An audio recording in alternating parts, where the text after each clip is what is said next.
என் பேர் கபிலேஷ். நான் வந்து 12th ஸ்டாண்டர்ட் வந்து கோடாச்சேரியில் உள்ள திருவாரூர் மாவட்ட அரசு மாதிரி பள்ளியில் படிச்சுட்டு வந்தேன். இப்போ வந்து நான் டிஸ்ட்ரிக்ட் ஃபஸ்ட் எடுத்திருக்கேன். அதுக்கு முழுமையான காரணம் யாருன்னா எங்கள் ஸ்கூல் ஸ்டாஃப்ஸும் எங்கள் பேரண்ட்ஸும். அவங்க சப்போர்ட் இல்லைனா என்னால் எதுவுமே பண்ணியிருக்க முடியாது. ரீசெண்டாக தான் எங்கள் அப்பா தவறிட்டாங்க.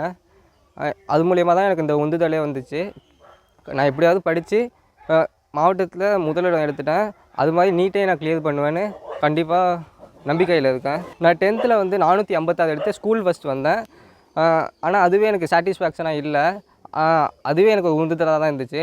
என்னடா ஸ்கூல் ஃபஸ்ட்டு தான் எடுத்துருக்கோம், டிஸ்ட்ரிக்ட் ஃபஸ்ட் வர முடியலன்னு நான் எதிர்பார்த்தேன். இந்த வாட்டி நான் அப்படியெல்லாம் எதிர்பார்க்கவே இல்லை. ஆனால் அதுவாக கிடச்சிது. எல்லாத்துக்கும் எங்கள் அப்பா காரணமாக இருந்தாங்கன்னு நான் நினைக்கிறேன். இது ஃபுல்லாக எங்கள் ஸ்கூல் சார்பாக தான். எங்கள் ஸ்கூல் ஸ்டாஃப்ஸ் இல்லைனா என்னால் கண்டிப்பாக எதுவுமே பண்ணியிருக்க முடியாது. ஸ்பெஷல் கிளாஸு அவ்வளோ கோச்சிங் எங்களுக்கு கொடுத்தாங்க.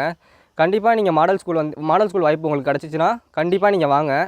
மாடல் ஸ்கூல் வந்ததுனால தான் என்னால் இதை சாதிக்க முடிஞ்சது. நான் தமிழில் 93, இங்கிலீஷில் 98, ஃபிசிக்ஸில் 97, பயாலஜியில் 97, கெமிஸ்ட்ரியில் 95, கம்ப்யூட்டரில் வந்து 100 சென்டம் போட்டிருக்கேன். ஃபியூச்சரில் என்ன ஒன்று உங்களுக்கு ஆசை?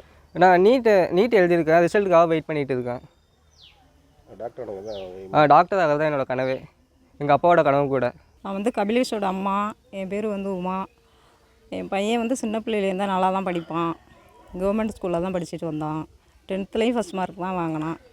இப்போ அதுக்கு பிறகு இந்த மாடல் ஸ்கூல்னு ஒன்று வந்த பிறகு தான் எங்களாலே ஒரு இது பண்ண முடிஞ்சிச்சு. பிள்ளைக்கு சப்போர்ட் பண்ணாங்க.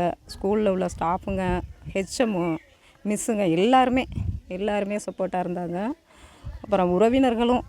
அவங்க அப்பா வந்து 10 மாதத்துக்கு முன்னாடி இதாகிட்டாங்க, இறந்துட்டாங்க. அதுக்கு பிறகு அந்த இழப்பு தெரியக்கூடாது அப்படிங்கிறதுக்காக உறவினர்களும் எல்லாருமே சப்போர்ட் ஆகிருந்தாங்க. இப்போ வந்து இதை விட மார்க் அதிகமாக எடுப்பான். அவங்க அப்பா இருந்திருந்தால் இன்னும் மார்க் எடுப்பான். அந்த இழப்பு அவனுக்கு ஒரு குறைபாடாக தான் இருந்திருக்கு. செய்திகளை உடனுக்குடனும் துல்லியமாகவும் தெரிந்து கொள்ள சப்ஸ்கிரைப் பண்ணுங்கள்.